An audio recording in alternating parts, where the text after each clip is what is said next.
Ever since 1987, VA's Office of Voluntary Services has been partnering with veteran service organizations to provide transportation to rural veterans needing access to health care.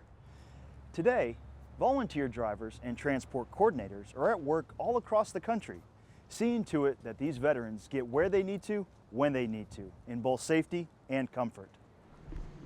Army veteran Randy Goldsworthy is dealing with a serious medical condition. I was recently diagnosed with liver cancer, and they did a CT scan, and they found problems in every area of the scan.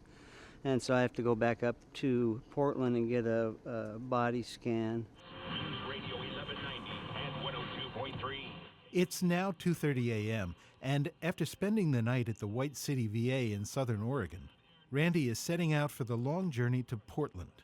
Alongside him are other patients also in need of treatment not available locally. Their driver, Chuck McGilvray, is one of hundreds of VA volunteers across the country working to help veterans access the care they need. As a 30-year veteran of the Navy, Chuck says he treasures the time he spends with his fellow vets. We're all military or former military, so there's no uncomfortableness about meeting people. They will travel throughout the night, motoring along Oregon's Interstate 5, making stops at Roseburg, Eugene, and finally Portland. They go over the Cascade Mountain Range, the Coastal Mountain Range, the Siskiyou Mountain Range. And when you consider the horrendous weather conditions that these drivers face every season of the year here in the state of Oregon, their indomitable spirit in what they do and what they give is just incredible. A driver like Chuck may travel 50,000 miles a year, and perhaps as many as several 100,000 miles in the course of a volunteer career. I find it very gratifying when the vets get out of the van and they say, appreciate the ride. Couldn't do it without you guys. We wouldn't get to our appointments. There you go. All right, thank you. At each stop, a new driver will take over for the next leg of the journey. Some patients will find the services they need here in Roseburg, but Randy will travel on, going the full distance of about 275 miles in a journey lasting nearly 7 hours. At about 4:30 a.m., the van resumes its journey northward, now under the helm of a new driver.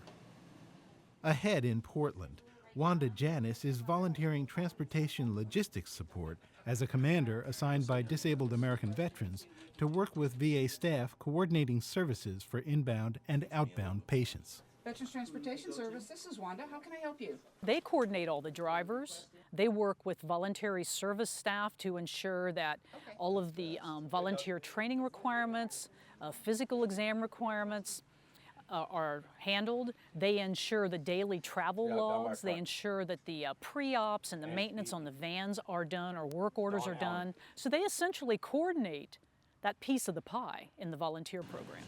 All righty, gentlemen. Many of them, they have no other way of getting here. And so it's very important, and I think that the relationship that we have with the voluntary services folks, not only in Oregon but nationally, is a great benefit to our veterans.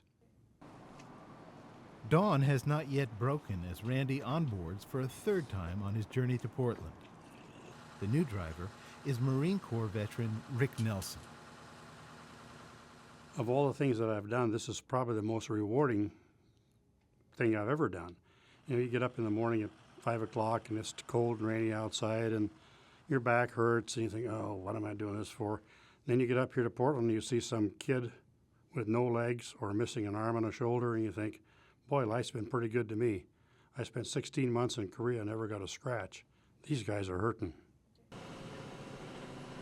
It's just before 9 a.m. when they arrive in Portland. Journey's end brings relief and the hope that with any luck, these patients will now begin the road to recovery. Randy made his appointment in Portland, stayed overnight, and was driven home again in the morning. All three of his drivers told us it was a pleasure to serve him. If you would like to become a part of the Volunteer Transportation Network, please contact your local VA to take advantage of this program.